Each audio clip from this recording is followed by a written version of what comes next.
사우디가 지금 발칵 뒤집혔습니다. 무려 2조 원짜리 초대형 발전소 계약을 한국과 체결하면서 중국, 미국, 유럽이 한꺼번에 뒤통수를 맞았기 때문인데요. 처음에 사우디 전력공사 이사회는 중국이 더 싸고 미국이 오랜 동맹국이며 유럽이 친환경 기술이 뛰어난데 왜 하필 한국이냐며 지적했고, 현지 언론에서는 한국이 왜 최종 후보에 든 건지조차 도저히 이해가 안 된다는 의혹까지 제기했습니다.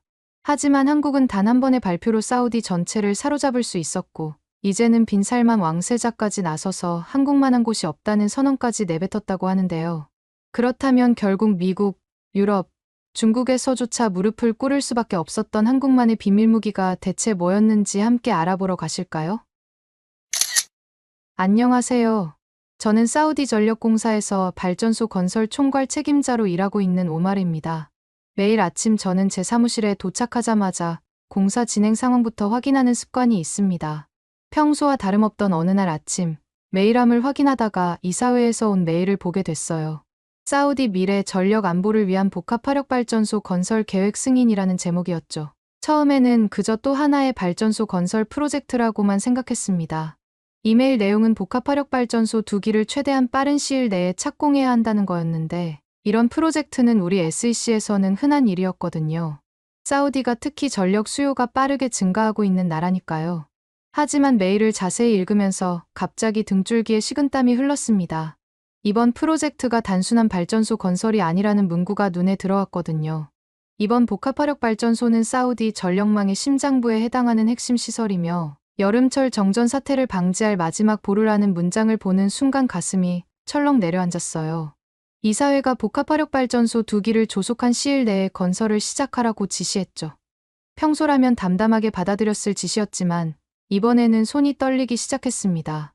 머릿속에서 어린 시절 기억이 물밀듯이 쏟아져 나왔거든요. 10살 무렵의 일이었어요. 저희 가족은 사막 한가운데 야자수 농장을 운영하고 있었습니다. 지하수를 끌어올리는 펌프로 농장을 유지했는데 어느 날 대규모 정전 사태가 일어났죠. 전기가 끊기면서 지하수 펌프가 멈췄고 마침 그때 사막 폭풍이 불어닥쳤어요. 우리 가족이 평생 일궈온 야자수와 작물이 하루아침에 모조리 말라 죽어버렸습니다. 무엇보다 아버지의 표정이 잊히지 않았어요. 평생 자신의 땀으로 일군 농장이 무너지는 모습을 본 아버지는 그 충격으로 결코 재기하지 못했죠. 그날 이후로 저는 전력 안정이 사우디의 미래라는 신념을 가슴에 새겼습니다. 사무실로 들어온 왕세자실 직원의 목소리에 깊은 생각에서 깨어났어요. 오마르 씨, 무함마드 빈 살만 왕세자께서 이번 프로젝트의 중요성을 특별히 강조하셨습니다. 시간이 없어요. 빠르게 진행해주세요. 그 말을 듣는 순간 어깨가 한층 무거워졌죠. 이제 단순한 발전소 건설이 아니라 사우디의 미래가 달린 중대한 임무가 제 어깨에 지워진 것이었습니다. 특히 사우디는 지금 역사적인 변화의 시기를 맞고 있었어요. 무함마드 빈 살만 왕세자가 추진하는 비전 2030으로 네옴시티, 홍해 프로젝트 같은 초대형 국책 사업이 줄줄이 진행 중이었습니다. 게다가 석유 의존도를 낮추기 위해 자동차, 화학, 금속, 제조업 분야 투자도 폭발적으로 늘어나고 있었죠. 매일 신문을 펼치면 새로운 메가 프로젝트가 발표되고 있었어요. 이런 상황에서 전력 수요는 그야말로 하늘을 찌를 듯이 늘어나고 있었습니다. 더구나 사우디는 출산율이 높고 외국인 노동자 유입도 많아 인구가 급팽창하고 있었죠. 리야드나 제다 같은 주요 도시로 사람과 산업이 물밀듯이 몰리면서 전력 소비량이 계속 증가하고 있었습니다. 특히 무더운 여름철에는 에어컨 사용으로 전력 소비가 정점을 찍어 전력 공급에 엄청난 부담이 됐어요. 한여름에는 낮 기온이 50도를 넘나드는 사우디에서 에어컨 없는 생활은 상상할 수 없는 일이니까요. 그런데 현실은 더 심각했습니다. 일부 지역의 낡은 발전 설비가 잦은 고장과 정전 사태를 일으키고 있었거든요. 이대로 가다간 올여름 대규모 정전 사태가 일어날 수도 있었죠. SEC는 향후 5년에서 10년간 매년 수기가와트급으로 발전소를 늘려야 한다는 비상계획을 발표한 상황이었습니다. 그중에서도 이번에 제가 맡은 복합화력발전소 2기 건설은 가장 시급한 핵심 사업이었어요. 프로젝트를 시작하기 위해 가장 먼저 할 일은 건설을 맡을 회사를 선정하는 것이었습니다. 중국 국영 건설사, 미국 대형 건설사, 유럽의 독일과 프랑스와 영국이 합작한 컨소시엄, 그리고 한국의 두산에너빌리티가 유력 후보로 떠올랐어요. 모두가 우리가 가격도 싸고 공사 기간도 빠르고 기술도 최고라며 적극적으로 어필하고 있었죠. 원래는 각 회사와 1대1로 면담과 발표를 진행하려 했습니다. 하지만 시간이 촉박했어요. SEC 이사회에서 시간이 없으니 내 나라 기업이 함께 발표를 진행하자고 결정했죠. 공개 경쟁이라 각국이 서로 견제하고 공개 질문을 날릴 수 있어 마치 칼날이 번뜩이는 전쟁터 같은 살벌한 분위기가 예상됐습니다.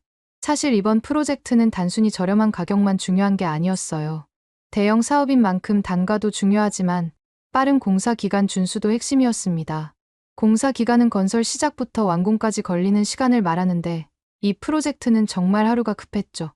게다가 탄소 저감 기술 같은 환경 규제도 반드시 고려해야 했습니다.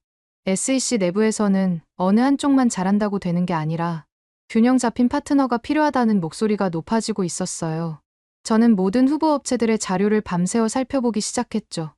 중국은 초저가가 강점이었고 미국은 오랜 동맹국으로서의 신뢰와 첨단 기술을 내세웠습니다.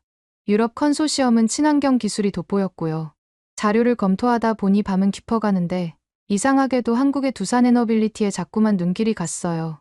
최근 5년간 사우디에서 6조 7천억 원 규모의 발전과 담수 프로젝트를 잇따라 수주하며 놀라운 신뢰도를 쌓아온 회사였거든요. 자프라 가스 열병합 발전소, 얀부사 담수 플랜트, 슈아이바3 담수 플랜트 등에서 공사 기간 준수와 품질을 모두 완벽하게 달성했다는 평가가 있었습니다. SEC 임원 중 일부가 한국은 약속한 시간에 공사를 정확히 마친다며 호의적인 평가를 하고 있다는 이야기도 들었죠. 특히 눈에 띄는 점은 두산에너빌리티가 세계에서도 손꼽히는 대형 가스터빈 독자 기술을 갖고 있다는 점이었습니다. 대형 가스터빈은 복합 화력 발전의 핵심 설비로 연료를 태워 전기를 생산하는 발전소의 심장과 같은 부품이에요. 자동차로 치면 엔진과 같은 역할을 하는데 이걸 다른 회사의 기술 라이선스 없이 자체 생산과 개발이 가능하다는 점이 정말 대단한 강점이었죠. 솔직히 한국이 중국이나 유럽, 미국보다 독자 기술이 취약하진 않을까 하는 의구심이 있었지만 동시에 이런 기술을 실제로 가지고 있다면 정말 놀라운 일이라는 생각에 깊은 궁금증이 생겼습니다. 또한 한국 정부의 움직임도 인상적이었어요. 산업통상자원부와 외교부가 사우디 비전 2030을 적극 지원하겠다고 약속하며 대형 사절단을 파견하는 등 든든한 외교적 지원을 펼치고 있었습니다. 게다가 최근 중동에서 K 콘텐츠 인기가 하늘을 찌르고 있어 문화적 호감도도 큰 장점이었죠. 저는 한국은 단순히 공사만 하고 사라지지 않고 장기적 파트너로 남을 가능성이 크다고 확신이 들기 시작했습니다. 다자 발표 개최일이 다가오면서 저는 밤잠을 이루지 못했어요. 매일 밤 질문 목록을 다듬으며 준비했습니다. 가격과 공사 기간도 중요했지만 기술력과 안정성이 더 중요했거든요. 저렴한 가격에 현혹되면 어릴 적 농장 사태가 다시 일어날 수도 있다는 불안감이 밤마다 저를 괴롭혔습니다. 싼 게 비지떡이라고 저가 입찰로 시공사를 선정했다가 품질 문제로 발전소가 제대로 작동하지 않으면 또다시 정전 사태가 발생할 수 있었죠. 그렇게 되면 수많은 가정과 기업이 우리 가족 농장처럼 무너질 수도 있었어요. 이번에는 절대 그런 실수를 반복하고 싶지 않았습니다. 드디어 발표 당일이 밝았어요. 리야드 최고급 컨퍼런스홀은 발표 1시간 전부터 사람들로 가득 찼습니다. 사우디 전력공사 이사회, 정부 고위 관료, 현지 언론 등 300명이 넘는 사람들이 참가했죠. 4개 기업의 발표 순서는 추첨으로 정했는데 중국이 첫 발표를 맡게 됐어요. 중국 측은 초저가와 공사 기간 6개월 단축 가능을 핵심 메시지로 강조했습니다. 우리 중국 국영회사가 대규모 인력을 투입해 가장 빠르고 싸게 건설하겠다고 자신만만하게 장담했어요. 그들의 발표를 들으며 사우디 임원 일부가 역시 가격, 경쟁력은 중국이 최고라며 흥분하는 모습이 눈에 띄었죠. 그런데 저는 뭔가 석연치 않은 느낌이 들었습니다. 발표가 끝나고 질문 시간이 됐을 때 망설임 없이 일어나 질문했어요. 가스터빈 코어 부품은 어디서 생산합니까? 독자 기술인가요? 가스터빈 코어 부품은 발전소의 심장과도 같은 핵심 부품으로 이 부분의 기술력과 품질이 발전소 전체의 성능과 안정성을 좌우하기 때문에 반드시 확인해야 했죠. 중국 측 발표자의 표정이 순간 굳어졌습니다. 우리는 해외 라이선스도 있으니 문제 없다고 애매하게 답변했어요. 재정 담당자도 날카로운 질문을 던졌습니다. 사막 기후용 특수 코팅은 어떻게 처리하나요? 납품 시 결함 위험성은요? 사막 기후용 특수 코팅은 사우디처럼 50도가 넘는 극한의 더위와 모래바람 속에서 가스터빈이 안정적으로 작동하기 위해 반드시 필요한 기술이었거든요. 일반 코팅으로는 몇 개월도 안 가 터빈이 망가질 수 있어요. 중국 측 발표자는 당황한 듯 말을 더듬으며 우리도 그런 기술을 보유한다는 수준 이상의 근거 자료를 내놓지 못했습니다. 순간 컨퍼런스홀의 분위기가 급격히 식어버렸어요. 최저가라는 매력은 있었지만 정작 핵심 기술과 품질 보장에 대한 근거가 부족했거든요. 일부 이사가 너무 싸면 나중에 하자보수 비용이 더 많이 들지 않겠나 라고 목소리를 높이기 시작했습니다. 중국 발표단이 당황한 기색으로 무대에서 내려가는 모습을 보며 저도 역시 싼 게 전부는 아니구나라고 생각했어요. 두 번째로 미국 측이 무대에 올랐습니다. 그들은 사우디와 우리는 오랜 동맹이고 군사와 에너지 협력도 돈독하다며 정치와 외교 논리를 전면에 내세웠어요. 미국이 개발한 최신 디지털 제어 시스템이 안정성을 극대화한다고 주장했죠. 한편 비용은 상대적으로 높은 편이라 슬쩍 언급만 하고 넘어갔습니다. 질문 시간에 한 이사가 현재 견적이 중국 대비 1.8배 정도 비싼데 그만큼 가성비를 증명할 수 있는가? 날카롭게 물었어요. 미국 측 발표자는 약간 당황한 듯했지만 이내 정치인처럼 웃으며 사우디와 미국은 특별한 관계이므로 그 점에서 충분한 보상을 얻을 수 있을 것이라며 정치적 답변으로 얼버무렸습니다. 환경파벌 이사가 탄소 저감 설비는 어느 정도 수준인가? 라고 물었을 때도 필요시 별도 옵션으로 추가 가능합니다라고 답하며 명확한 수치 제시 없이 애매하게 회피했죠. 언론과 여론 반응도 좋지 않았습니다. 일부 사우디 언론은 미국은 군사와 정치 동맹이 강점이나 공사비 부담이 너무 큰 것 아니냐고 날카롭게 지적했어요. 저도 속으로 우리의 미래는 외교 논리만으로 해결될 문제가 아니다. 공사비와 품질 모두 중요한데 라고 고민이 깊어졌습니다. 세 번째로 유럽 기업이 발표했어요. 독일과 프랑스와 영국의 유럽 컨소시엄은 탄소 중립, 대기오염 방지, 고효율 발전 설비를 강조했습니다. 장기적으로 환경 규제가 더 강화될 것이므로 우리처럼 친환경 설비를 도입해야 사우디가 향후 막대한 벌금을 물지 않을 것이라는 논리였죠. 그러나 재정 담당자와 심각한 대립이 벌어졌습니다. 이 견적은 미국보다도 더 비싸다. 예산 초과 가능성이 너무 크다고 재정 담당자가 날선 목소리로 질문했어요. 유럽 측은 장기적으로 보면 유지와 수리 비용이 적게 들고 탄소 배출권 거래에서도 유리합니다라고 답했지만 재정 담당자는 당장 우리의 예산은 한계가 있다라며 팽팽히 맞섰습니다. 더구나 유럽 발표자는 발표를 영어로만 빠르게 진행하면서 사우디 전통과 문화에 대한 배려가 전혀 없어 보였어요. 일부 보수 이사들의 표정이 점점 굳어갔습니다. 이 사람들은 우리가 원하는 것을 정말 이해하고 있는 걸까? 라는 의구심이 역력했죠. 발표 자체는 화려했지만 너무 비싸고 현실성이 떨어진다는 인상으로 마무리됐어요. 이제 마지막 발표자가 남았습니다. 컨퍼런스홀 안에는 팽팽한 긴장감이 감돌았어요. 과연 한국은 어떤 모습을 보여줄까? 앞선 세 발표가 모두 각자의 약점을 드러낸 상황에서 한국팀이 무대에 올랐죠. 두산 에너빌리티의 이정훈 프로젝트 매니저와 엔지니어들, 협상 담당자들이 자신감 넘치는 표정으로 등장했습니다. 가장 먼저 놀라웠던 건 그들이 사우디식 인사말로 발표를 시작했다는 점이었어요. 간단한 아랍어로 사우디 고위층과 이사들에게 정중히 예의를 표하는 모습에 컨퍼런스홀의 분위기가 순식간에 부드러워졌습니다. 저도 모르게 이 사람들은 우리 사우디 문화를 정말 존중하는구나라며 마음속으로 감탄했죠. 한국 측 발표는 4가지 핵심 포인트로 명확하게 진행됐습니다. 첫째는 독자적 대형 가스터빈이었어요. 한국 창원 공장에서 자체 생산이 가능하고 영상 50도의 사막 고온에도 견디는 특수 코팅 기술을 보유하고 있다고 했죠. 이 말을 들으면서 이게 정말 사실일까? 라는 의구심과 함께 사실이라면 정말 대단한 기술력이다라는 기대감이 교차했습니다. 둘째는 공사 기간과 비용의 균형이었어요. 중국처럼 무작정 싸진 않지만 장기 운영비를 모두 합산하면 우리가 가장 경제적입니다라고 자신 있게 말했죠.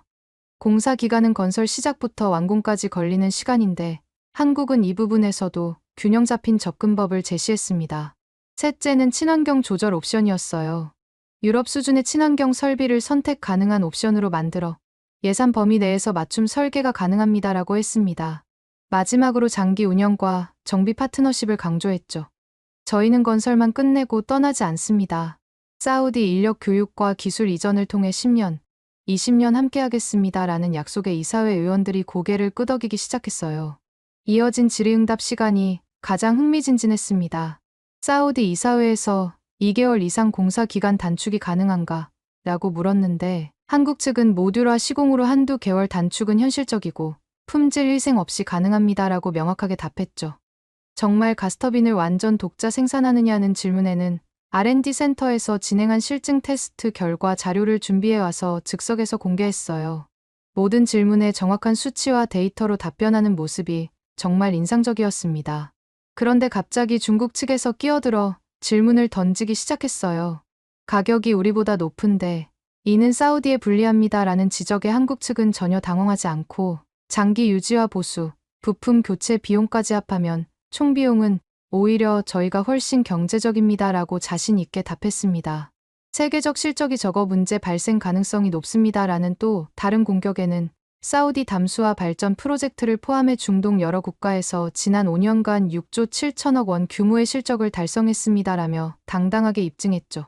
친환경 설비 수준은 떨어지는 것으로 보입니다라는 중국 측의 집요한 공격에도 한국 측은 유해 물질 제거 장치, 탄소 저감 시스템, 초임계 압력 설비까지 맞춤형으로 적용할 수 있으며 사우디의 환경과 예산에 최적화할 수 있습니다라고 명쾌하게 답변했습니다.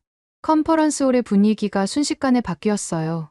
한국이 모든 질문에 구체적인 숫자와 자료와 실적으로 완벽하게 대응한다 라는 감탄이 여기저기서 터져나왔습니다. 저도 그들의 철저한 준비와 자신감 넘치는 발표를 지켜보며 가성비, 친환경, 사우디 맞춤, 문화적 존중까지 이들은 정말 모든 면에서 균형 잡힌 제안을 하는구나라고 감탄했죠. 일부 이사들도 한국이 의외로 이렇게 완벽할 줄은 몰랐네라며 서로 수군거리기 시작했어요. 발표가 끝나자 놀랍게도 컨퍼런스홀에서는 우레와 같은 박수가 터져 나왔습니다. 결국 한국이 가장 체계적으로 준비했군이라는 반응이 곳곳에서 들려왔죠. 하지만 발표 이후의 상황이 예상치 못한 방향으로 흘러갔습니다. 중국 측 고위 관계자가 제 주변 인물들에게 공사 수주 시 상당한 금액의 리베이트를 약속했다는 소문이 돌기 시작했어요. SEC 재정 담당자도 저에게 다가와 중국이 가격도 깎아주고 빠른데 이참에 그냥 중국으로 결정하는 게 어떻겠습니까? 라고 은근히 압박하기 시작했죠. 미국 대사관 고위층도 가만히 있지 않았습니다. 사우디와 미국의 오랜 동맹 관계를 고려하면 미국을 배제하기는 어려운 상황이라는 메시지를 공식적으로 전달했어요.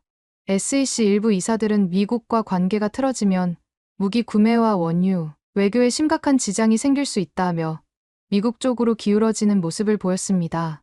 전화기를 내려놓은 저는 정치 논리만으로 기술적 결정을 내리는 게 과연 옳은 일일까? 라는 깊은 고민에 빠져들었죠. 유럽 업체도 손을 놓고 있지 않았어요. 사우디 주요 언론에 사우디가 진정한 선진국이 되려면 유럽 수준의 친환경 표준을 지향해야 한다라는 내용의 기고문을 대대적으로 게재했습니다. 사우디 내 젊은 세대와 환경단체가 그래, 우리도 유럽처럼 깨끗한 발전소를 지어야 해 라고 목소리를 높이기 시작했죠. 그러나 막대한 예산이 큰 장애물이었고 재정 담당자와 환경 담당자 사이에 격렬한 의견 충돌이 계속됐습니다.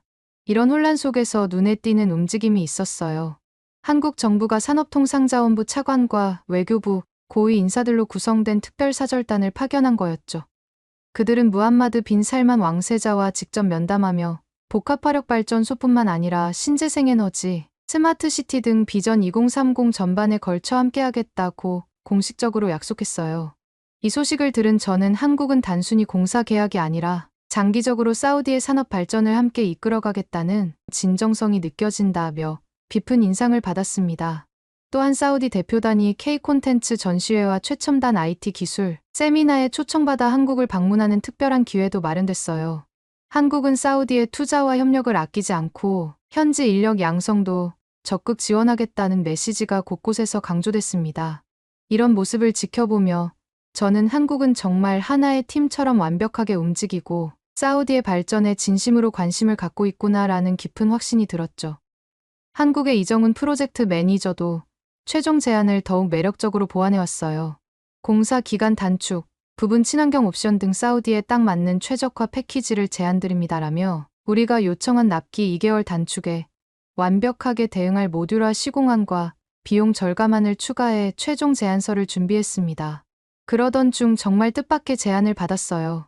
한국 측에서 저와 SEC 임원 일부를 한국으로 직접 초청해 두산 창원 공장과 연구개발센터를 직접 둘러볼 기회를 주겠다는 거였죠. 저는 단일 초에 망설임도 없이 수락했습니다. 그들이 말한 대형 가스터빈 독자 기술이 정말 존재하는지 이 눈으로 직접 확인하고 싶었거든요. 한국 방문은 제 인생을 바꿀 만큼 충격적이었습니다. 두산 창원 공장에서 대형 가스터빈의 주물과 단조 공정, 실제 작동 테스트 라인, 특수 코팅 연구실 등을 직접 눈으로 확인하니 이들이 정말로 독보적인 기술을 갖고 있구나라는 사실을 뼈저리게 실감할 수 있었어요. 공장 내부에서 동시에 여러 대의 거대한 가스터빈이 만들어지는 광경은 마치 우주선을 조립하는 것처럼 압도적이었습니다. 특히 가슴을 울렸던 건 짧은 브리핑 중에 들은 한국의 전력난 극복 역사였어요. 한국도 70년대와 80년대 급격한 산업화 시기에 심각한 정전이 자주 발생했고 그 어려움을 극복하기 위해 전력 인프라 구축에 국가적 역량을 집중했다는 이야기를 들었죠. 그 순간 저는 나도 어릴 때 전력 문제로 소중한 가족 농장을 잃었는데 한국과 사우디가 이런 아픈 과거를 공유하고 있구나라며 깊은 공감대를 느꼈습니다. 점심 식사 자리에서 한국 담당자들이 사우디가 전력 문제를 해결하면 과거 한국처럼 선진 산업국으로 도약할 것입니다. 저희는 그 여정을 진심으로 함께하고 싶습니다라고 말해줬을 때는 정말 눈시울이 뜨거워졌어요. 마치 그들이 저의 아픈 과거와 사우디의 밝은 미래를 동시에 이해하고 있는 것 같았거든요. 그날 밤 호텔 창문을 통해 서울의 화려한 야경을 바라보며 깊은 생각에 잠겼습니다. 값싼 가격만 줬다간 옛날 우리 농장 파산처럼 또다시 국가적 재앙을 맞을 수도 있다. 한국이야말로 우리 사우디의 진정한 미래 동반자가 될 수 있을 것이라고 확신했어요. 그래서 반드시 이사회에 한국안을 강력히 추천해야겠다고 굳게 마음먹었습니다. 하지만 최종 이사회 표결을 하루 앞둔 날 예상치 못한 심각한 반발이 터져나왔어요. 보수 계열 이사들 중 두세 명이 주요 언론과의 인터뷰에서 중국이 더 유리하다. 납기가 더 빠르고 가격도 훨씬 저렴하지 않은가 공개적으로 주장했죠. 미국 지지 세력도 사우디와 미국의 오랜 동맹 관계를 고려하라며 목소리를 높였고 이사회는 난장판이 되어버렸습니다. 결정의 순간 운명의 최종 이사회가 열렸어요. 회의실은 긴장감으로 숨이 막힐 지경이었습니다. 왕세자의 측근이 공사를 반드시 2개월 이상 단축해야 하며 예산 초과도 절대 최소화해야 한다고 다시 한번 강력히 강조했죠. 이 말에 회의실의 공기가 더욱 무거워졌어요. 저는 떨리는 마음을 진정시키며 준비한 한국 측 최종 제안을 발표했습니다. 모듈화 시공 방식으로 한두 개월 공사 기간 단축을 확실히 보장하고 장기 운영과 정비 지원을 통해 전체 비용을 대폭 절감할 수 있으며 환경 설비는 사우디의 필요와 예산 범위 내에서 최적화된 맞춤 설계가 가능하다는 내용이었죠.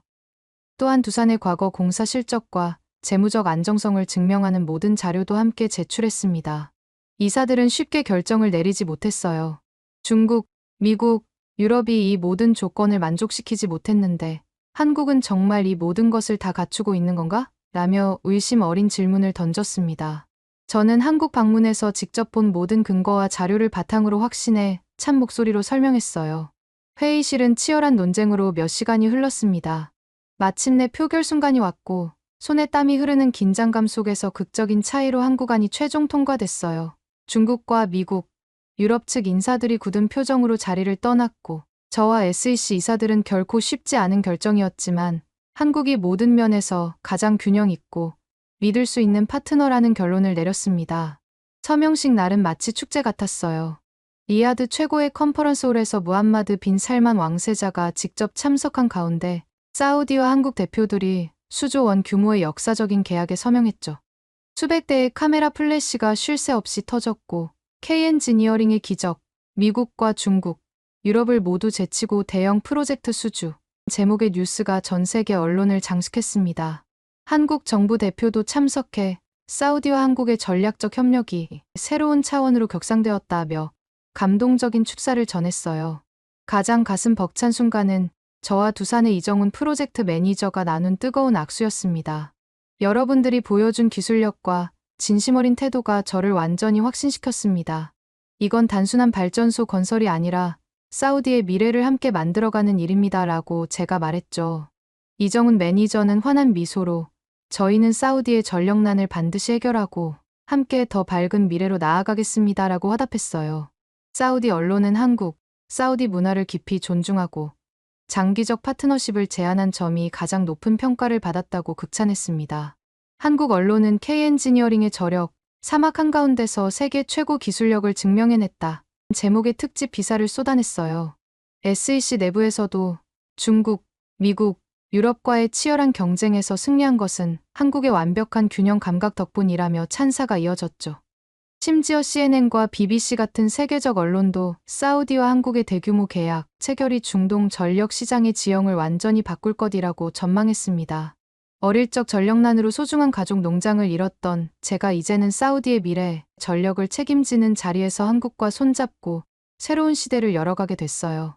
이건 단순한 상업적 계약이 아니라 기술력과 진정성, 그리고 서로에 대한 깊은 존중이 만들어낸 역사적인 승리였습니다.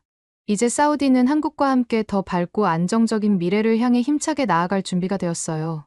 그래서 그러는데 한국의 자랑이 있으면 말씀해 주실 수 있나요? 제가 모르는 한국의 자랑이 많은 것 같은데 어떤 게 더 대단한지 알고 싶어 여쭤봅니다. 중국 문화 싹 다 베껴서 만든 파묘 같은 영화를 만드는 한국 여행 담당자를 한다고? 접는 게 좋을걸? 여기 한 중국인이 금발 머리를 한 서양 여성에게 조언을 하고 있네요. 잠자코 중국인의 말을 듣고 있던 이 여성이 이내 한마디를 하자 중국인은 도망가 버립니다. 대체 이들 사이에 무슨 일이 벌어진 건지 한번 알아보러 가실까요? 안녕하세요, 여러분. 제 이름은 샬롯이에요. 기후가 좋고 땅이 넓기로 유명한 호주에서 자랐죠. 저는 지금 시드니에 있는 한 여행사에서 일하고 있어요. 제가 하는 일이 뭐냐고요? 여행 상품을 기획하고 손님들 문의도 받고 여행 일정도 짜고 있어요. 꽤 바쁘지만 보람찬 일이에요. 그런데 요즘 우리 회사에서 완전 특별한 프로젝트를 진행하고 있어요. 그게 뭐냐면 바로 한국 여행 상품을 새로 내놓는 거예요. 제가 이 소식을 듣고 얼마나 신났는지 몰라요. 제가 가장 좋아하는 나라가 한국이거든요. 처음에는 단순하게 BTS 때문에 한국을 알게 되었어요. 칼군무에 잘생긴 사람들이 노래까지 잘하니까 처음 노래를 듣자마자 푹 빠져버리더라고요. 이것저것 한국에 대해 또 재밌는 것이 없을까? 하고 궁금해서 찾아보니 넷플릭스에 올라오는 K-드라마도 너무 재밌는 거 있죠? 제가 진짜 얼마나 K-드라마를 좋아하냐면요. 자막으로 보기 싫어서 오징어 게임을 70번이나 보면서 한국어를 공부했다니까요. 물론 그걸로 완벽해지지 않아서 한국어 학원까지 다녔지만요. 아직도 현지인 만큼 할 수는 없겠지만 웬만한 대화는 자신이 있습니다. 사실 호주에서는 해외여행을 갈 때 미국이나 유럽 쪽을 많이 가고 아시아 쪽으로는 일본으로 많이 계획을 해요. 그런데 최근 들어 우리 회사를 찾는 손님들 중에 한국 여행을 문의하는 분들이 부쩍 늘었대요. 우리 방탄소년단 오빠들 효과 때문일까요?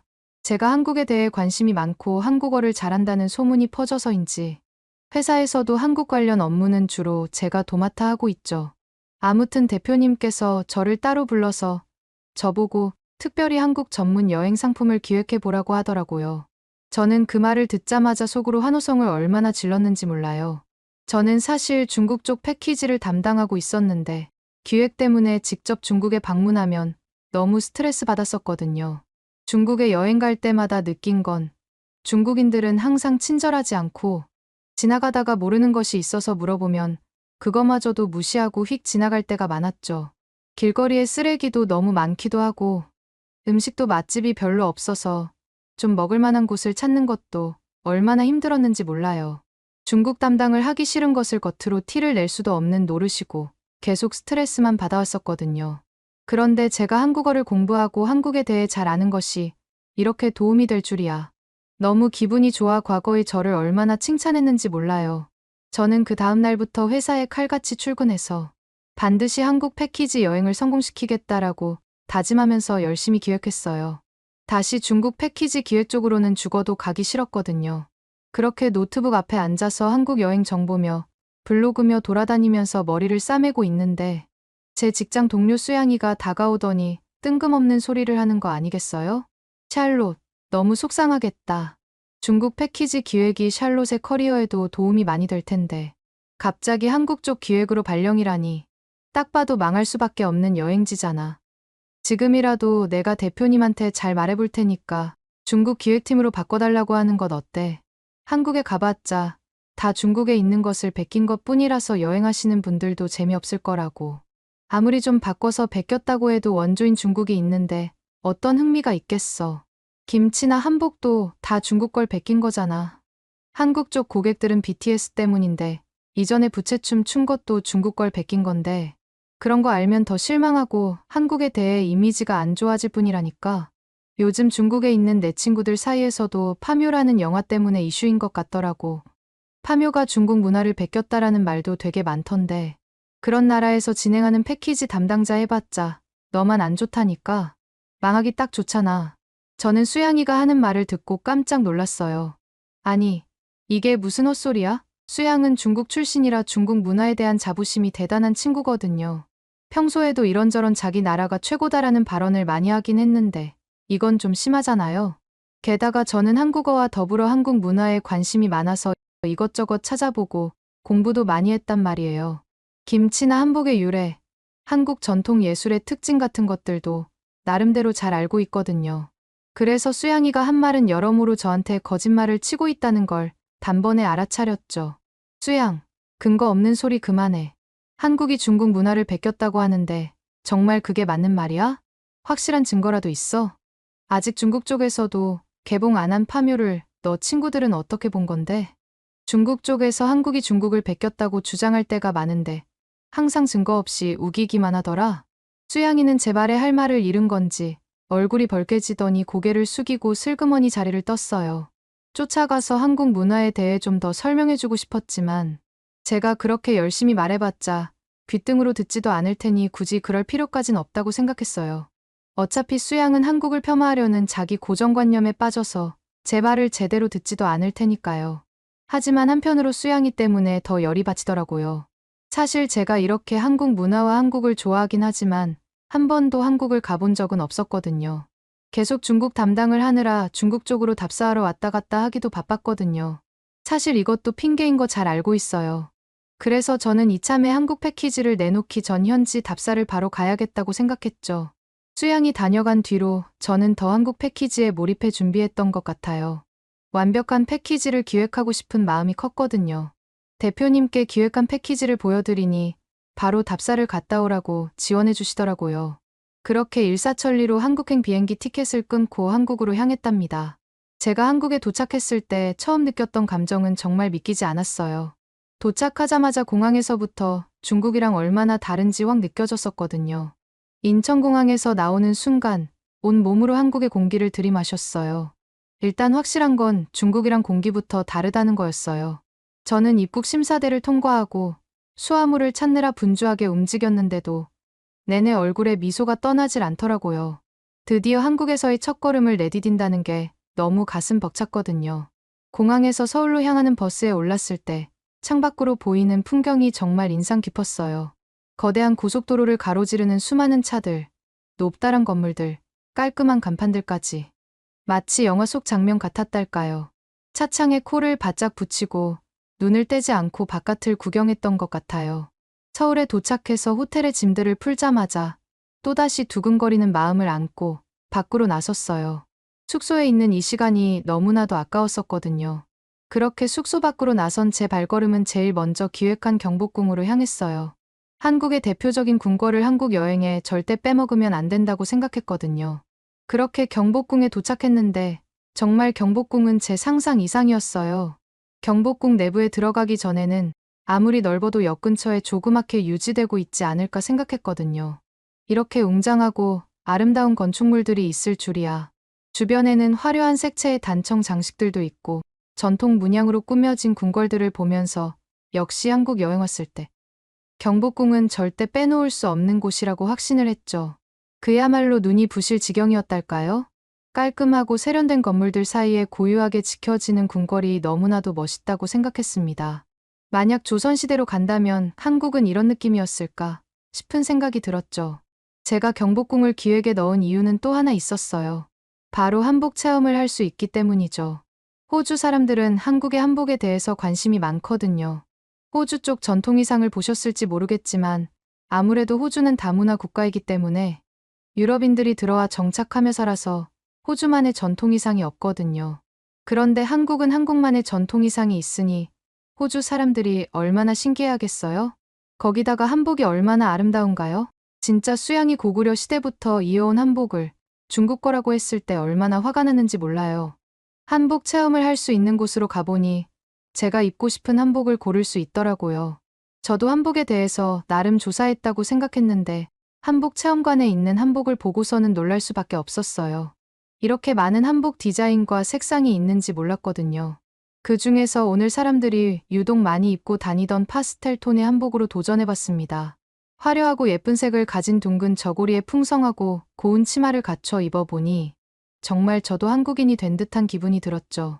진짜 거울 앞에 서 있는 제 모습을 보고 깜짝 놀랐다니까요. 한국 사극 드라마에서나 나올 법한 공주가 된 것 같았거든요.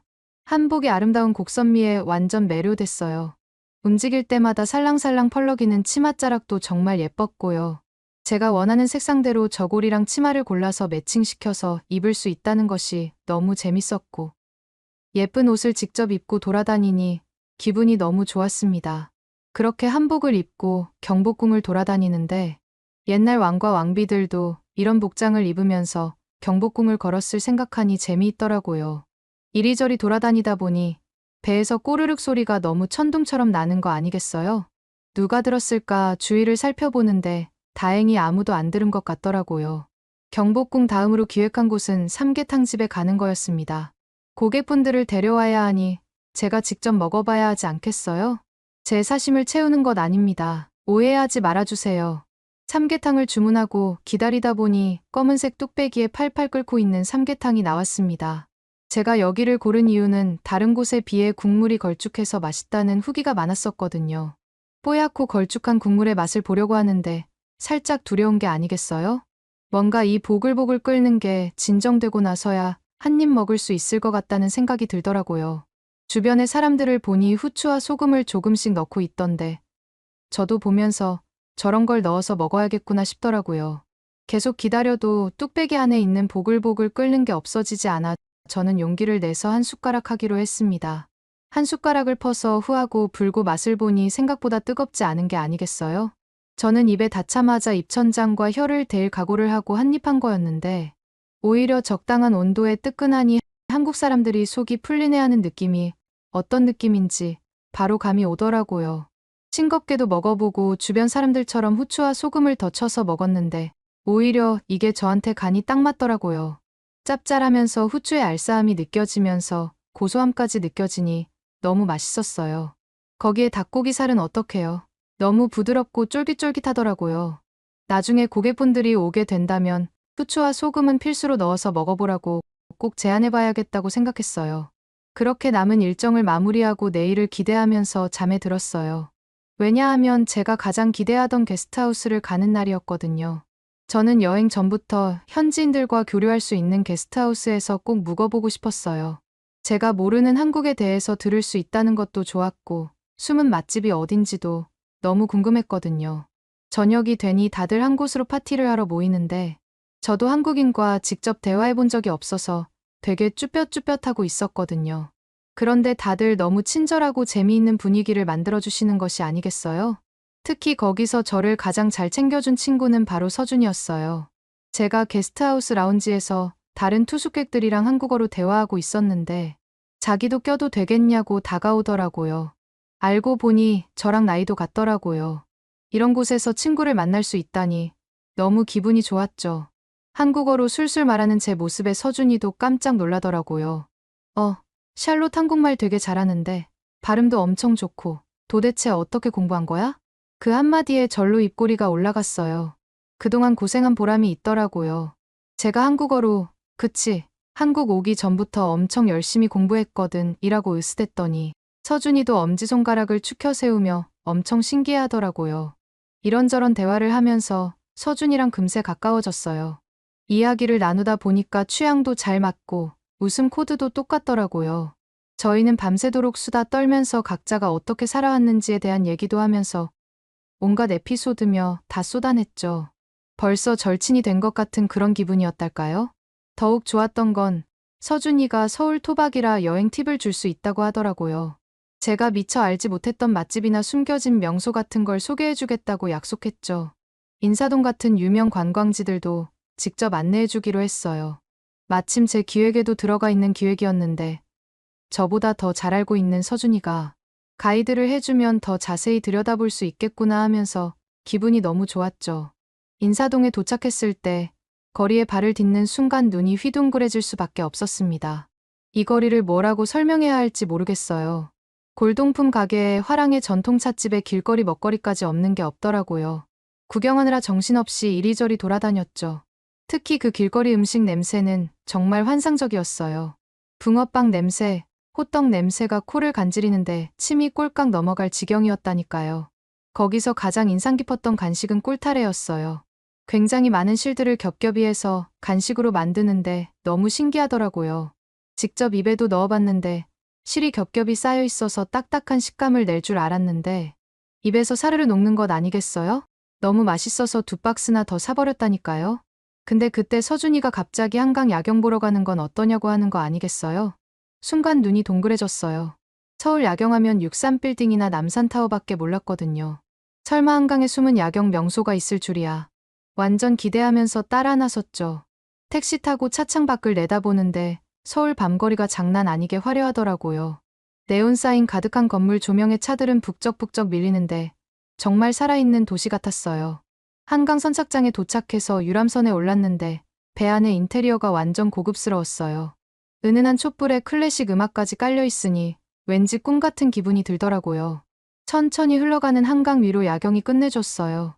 어둠 속에 빌딩들이 반짝반짝 빛나는데 다리에 걸린 화려한 조명까지 더해져서 정말 황홀했다니까요. 그 모습에 넋놓고 있는데 서준이도 완전 감동한 얼굴을 하고 있었어요. 알고 보니 서준이도 한강 유람선이 처음이라고 하는 거 아니겠어요? 저를 위해서 이렇게까지 준비한 서준이에게 너무 고맙기도 하고 분위기가 너무 좋아 설렘도 느껴지기도 하더라고요.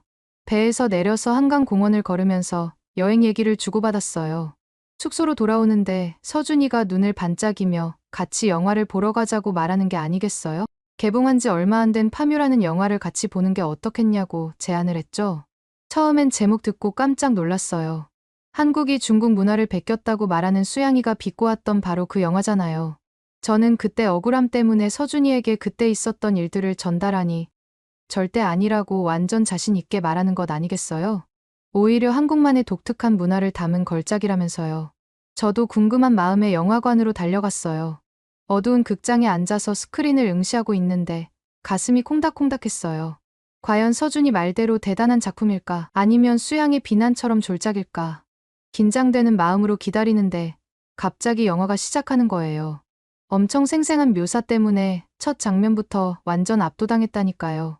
팝콘을 먹다가 서준이와 손이 스치는 바람에 잠깐 설레기도 했죠. 그리고 상영관 불이 켜지고 엔딩 크레딧이 올라갈 때까지 저희 둘은 완전 멍하니 앉아 있었어요. 영화를 본 게 아니라 영혼을 탈탈 털린 느낌이랄까? 옆에서 서준이도 크게 감동한 얼굴로 한참을 말이 없더라고요. 이게 바로 한국 영화의 힘이구나 싶어서 절로 고개가 끄덕여졌어요. 영화를 보고 밖을 나오니 늦은 밤이었어요. 솔직히 밤늦게 모르는 동네 어둡고 좁은 골목에 들어서면 괜히 덜컥 겁이 나잖아요. 누가 불쑥 나타나서 해코지할까봐. 전에 중국 갔을 때 딱 그랬거든요. 숙소 근처라도 밤에는 코빼기도 안 내밀었다니까요. 술 취한 아저씨들이 골목마다 진을 치고 앉아서 담배를 뻑뻑 피워대는데 여자애들만 보면 뭐라도 할 것처럼 쳐다보는 거 있죠. 저도 그 시선 받으면서 치마 입은 걸 후회하고 그랬어요. 그런데 서울은 정말 딴 세상 같더라고요. 한밤중인데도 가게들은 다 열려 있고 젊은 애들은 술 마시면서 길거리에서 노는데 전혀 이상할 게 없어 보이는 거예요. 게다가 여자애들이 아무 걱정 없이 단체로 다니고 있으니 신기하더라고요. 그리고 지저분하고 으슥한 골목은 하나도 없었어요. 그냥 명동 쇼핑 좀 더 하다 들어가도 되겠다 싶을 정도로 깨끗했다니까요. 그런데 그날 밤 제일 충격받은 게 뭔지 아세요? 취객이 한 명도 없다는 거예요. 인도에서 비틀거리는 아저씨, 편의점 앞에서 주정하는 사람들을 찾아볼 수가 없는 거예요. 술집 문화가 너무 차분하고 교양 있어서 싸움이나 소란이 잘 안 일어나나 봐요. 심지어 길가에 주무시는 노숙자 아저씨들도 묵묵히 누워 계시더라고요. 중국처럼 갑자기 미쳐 날뛸 일은 없어 보였어요. 이런 경험 해보니까 한국이 또 새롭게 다가오더라고요. 범죄 걱정 없이 밤에 돌아다닐 수 있다는 건 정말 큰 자유잖아요. 누구나 차별 없이 공간을 누릴 수 있는 그런 기회 말이에요. 밤 12시가 넘어도 터덜터덜 걸어 다닐 수 있는 그 해방감. 외국인인 제가 봐도 참 멋지던데요. 어쨌든 한국에서의 나날들이 너무 알차서 시간 가는 줄도 몰랐어요. 정신 차려보니 슬슬 귀국할 때가 다 된 거예요. 아쉬운 마음이 굴뚝 같았지만 현실은 냉정하더라고요. 그래도 여행사에 복귀해서 제가 직접 기획한 한국 패키지 여행 상품을 내놓는 건 또 그만의 재미가 있었어요. 현지에서 직접 보고 느낀 걸 담아내니까 그 어느 때보다 확신이 섰거든요. 그런데 출시일 날 제가 기획한 패키지가 나가는 속도를 보고 깜짝 놀랐다니까요. 예약이 마구마구 들어와서 순식간에 매진됐대요. 회사에서도 칭찬 세례를 받았어요. 모두들 수고했다고, 덕분에 회사 매출이 쑥쑥 올랐다고 어깨를 두드려 주시더라고요. 한국통 샬롯이 된 것 같아서 으쓱한 기분이 들었어요. 앞으로 회사에서 한국 쪽 일은 다 저한테 맡기기로 했대요. 그걸 보던 수양은 혼자서 또 중얼거리면서 한국 욕이나 하고 있더라고요. 그런 수양을 본 저는 이번에는 그냥 넘어갈 수 없었죠. 수양, 너가 그러니까 항상 그 자리인 거야. 다른 나라를 욕할 게 아니라 배워야 할 점을 찾아서 너를 발전시켜야 하지 않겠어? 제 말을 들은 수양은 얼굴이 빨개지더니 다시 도망가더라고요. 이번 일을 계기로 저는 앞으로 한국에 자주 왔다 갔다 할 것 같아서 벌써 기대가 됩니다. 서준이와도 계속 연락하고 있고 다음번에 제가 한국에 갔을 때에도 서준이가 꼭 가이드해주기로 약속했어요. 다음번에 한국에 가면 어딜 가보는 게 좋을까요? 오늘의 사연은 어떠셨나요? 오늘의 사연이 마음에 드셨다면 좋아요만 한번 눌러주세요. 1초밖에 안 걸리지만 좋아요를 한번 눌러주시면 더 좋은 사연을 소개해드리는데 큰 힘이 된답니다. 긴 영상 시청해주셔서 감사합니다. 오늘도 행복한 하루 보내세요.